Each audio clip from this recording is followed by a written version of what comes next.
A lot has been said, not much time, so I think I'll focus on my present line of business, which is the EU-UK relationship. And you may think I've been busy, and you're right. Let me say that if I look ahead to the next 10 years of this relationship, if we're talking about 2030, we've just started a new cycle. I remain positive about it, because I believe there's so much that brings us together that it makes a lot of sense for us to have a constructive approach. But the first thing I say, if we want to be successful in the next 10 years in making this relationship work under new terms, we need to change the mindset, and urgently. And by changing the mindset, I mean we need to look forward and not look back. And we need to make a particular effort to stop trying to score points on past disputes, and accept that our relationship has changed. It won't go back to what it was before, but decisions have consequences. And being a third country is different from being a member state. And this is something that we need absolutely to accommodate in our relation. And we need to focus on making it work.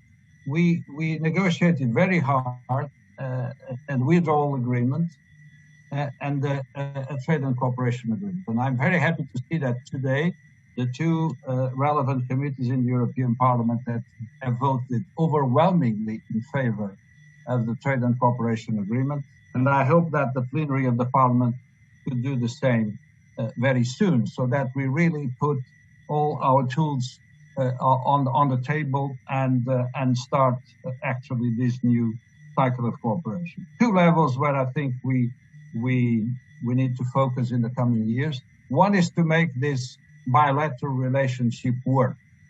Again, in different terms, but still enormous opportunities there for our companies, for our business, for our people, and that's absolutely a must. The second one is for us to assume our responsibilities at global level.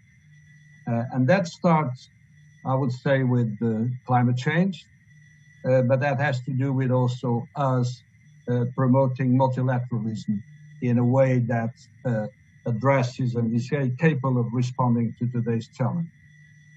And I'm just identifying two areas where our cooperation needs to be effective.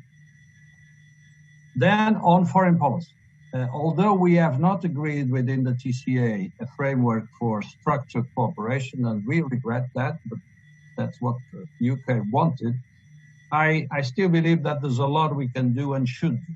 And my focus would be for the next months and years, I'm sure, addressing two issues. One, the relationship with our most important partners.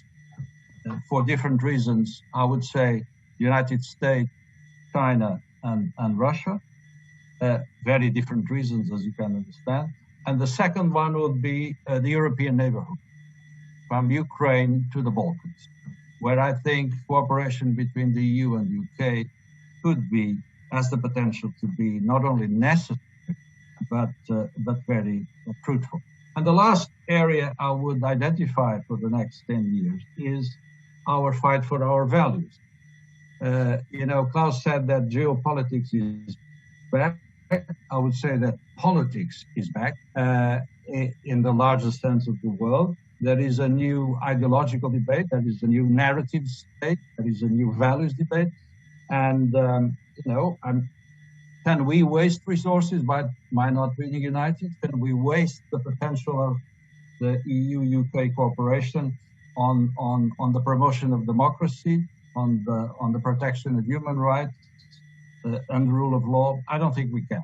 And if you bring all this together, you have a lot of critical mass that justifies that in a different framework, with different terms of engagement, we can still be a functional couple. Thank you.